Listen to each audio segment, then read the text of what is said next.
Jeff Turner from the Cockney Rejects. I remember once in the 90s, which was really, and they can never get things right at West Ham, and I think it was on it might have been on the, it was on Sunday they used to show the game. It was after the big match, and they had this big fanfare thing, and they was going to drop a parachutist like into the ground, and we never get things right anyway. It's always low budget at West Ham. And this parachute skydiver, he's dropped out of the ground, he's hit the roof of the South Bank and tumbled over the top. I don't know, I think he broke about 2 legs and broke his arm as well. So it was just before a game, and we got beat as well. So that was a typical West Ham bungling. Yeah, I'll always remember that. I thought that was hilarious. It was like, weren't with the poor geezer who like fell over the thingy, but watching it, you just thought, that sums us up, shambles. I would say the late 70s, early 80s to mid 80s was very bad.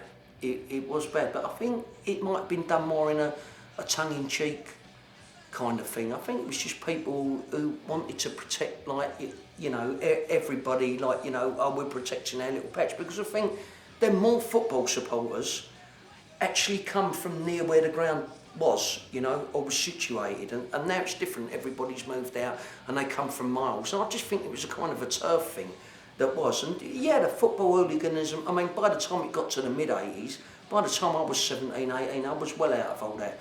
It was a thing that I did as a kid. I'm not proud of it, you know, but never nothing serious, you know. But then I think it started to get really serious, and that's when the times, I look back at it now and I think, what was all that about? But it was just a pattern, the way it went in the 70s and the 80s, like, and I think everybody was at it. Like.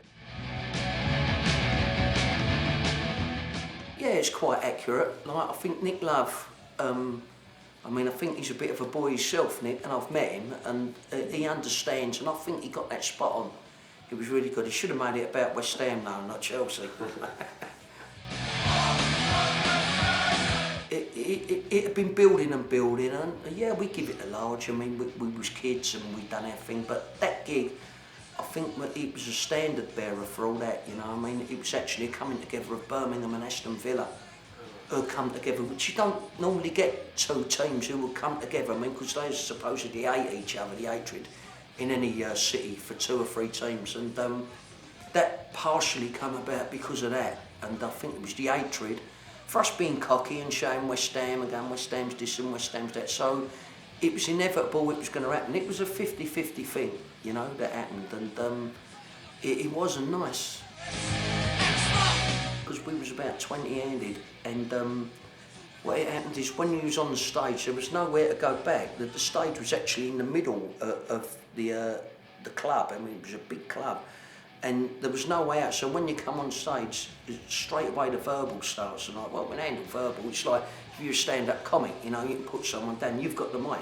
So, but then things started getting chucked over and thrown at us, and there was like pint glasses, you know, not plastic glasses. So you're swerving them, and then somebody did something or the other, and they tried to invade the stage, and then the next minute there was nowhere to run, so we just jumped in and give them hell. Like, and they give us a bit of help back, but we survived it, 20 of us, right? And then it just went completely berserk. It finished after about 20 minutes with the police coming in. Like, that's how it finished, because we couldn't, like, you know, give no quarter, and we was moved to a little place at the side of the stage. I remember, and the bouncer tried to keep about 10, 12 of us in there. But my brother was out there as well with about 4 others, so we broke free from that.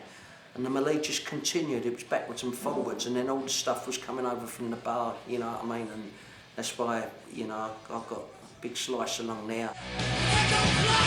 It was definitely down to football. It wasn't a Cockney Brummy thing. It was like a West Ham Birmingham thing, and it must have gone on for 15, 20 minutes, but there was a lot of people badly hurt.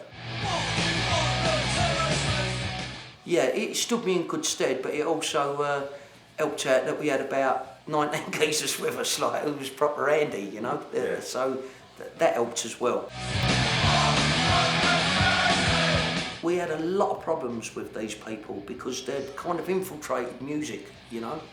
And for the punk bands around at the time, like Sham 69, then I know they was trying to lean on the bands like Madness and the Specials. They had a lot of trouble with that, but they always look for a new whipping boy when people kind of, you know, cower to them. But we wasn't going to have that, you know what I mean? We're deadly opposed to these people as well. You couldn't have, I mean, my dad, he fought in the Second World War, you know, and my granddad fought in the First World War. But, you know, these people were bullies, and we was a lot younger than them, and they wanted to come over, like, and start causing trouble at our gigs and all with their, like, Nazi regalia and all the stuff that went with it, and we give it to them.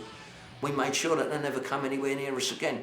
You know, I'm sorry that's the way it is, but I've got to be honest, like, you know, we dealt with people like that.